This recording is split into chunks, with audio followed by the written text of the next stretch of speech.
Hi, welcome to కమ్మని రుచులు. ఇప్పుడు నేను చేయబోయే రెసిపీ పచ్చిమిర్చి కొబ్బరి గసాల కర్రీ. ముందుగా స్టవ్ వెలిగించుకోవాలి. అందులో ఒక గిన్నె పెట్టుకొని అందులో కొన్ని వాటర్ పోయాలి. వాటర్ మరిగిన తర్వాత శనగపప్పు వేయాలి. ఇప్పుడు నీళ్ళు మరిగినవి.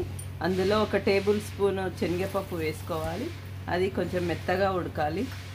శనగపప్పు ఇట్లా సగం ఉడికిన తర్వాత ఇందులో పచ్చిమిర్చి వేసుకోవాలి. ఈ పచ్చిమిర్చికి కాట్లు పెట్టుకొని వేసుకోవాలి. ఇవి పచ్చిమిర్చి మెత్తగా ఉడకాలి. ఉడికిన తర్వాత జల్లెట్లో వేసుకోవాలి. గ్రేవీ కోసము 1 కప్పు గసాలు, 1/2 కప్పు పచ్చి కొబ్బరి. ఇప్పుడు గసాలు పల్స్ చేశాక ఇప్పుడు కోకోనట్ 1/2 కప్పు వేసుకోవాలి. ఇది పచ్చి కొబ్బరే వేసుకోవాలి. పచ్చి కొబ్బరి వేస్తేనే కమ్మగా ఉంటుంది. ఇప్పుడు మళ్ళీ మిక్సీ పట్టుకోవాలి. ఇప్పుడు పచ్చిమిర్చి శనగపప్పు ఉడకబెట్టినాం కదా, అందులో జల్లెట్లో వేసుకోవాలి.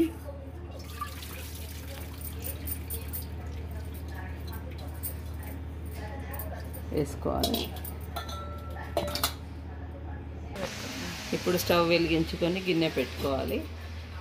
అందులో 1 టేబుల్ స్పూన్ ఆయిల్ వేసుకోవాలి.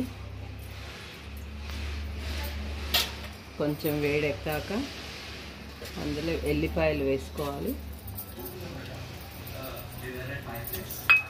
ఎల్లిపాయలు, జీలకర్ర, ఆవాలు. ఎల్లిపాయలు మంచిగా ఫ్రై కావాలి.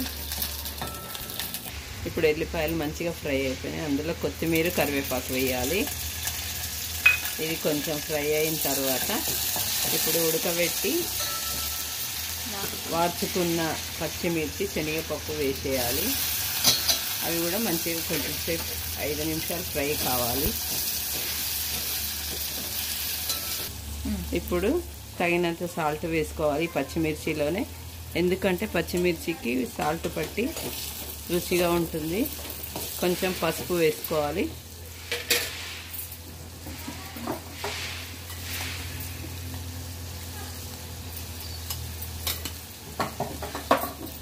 సాల్ట్ వేసుకొని కలుపుకొని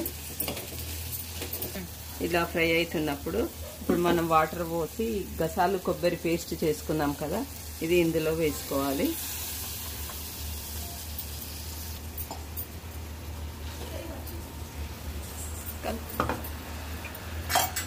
ఇలా కలుపుకోవాలి.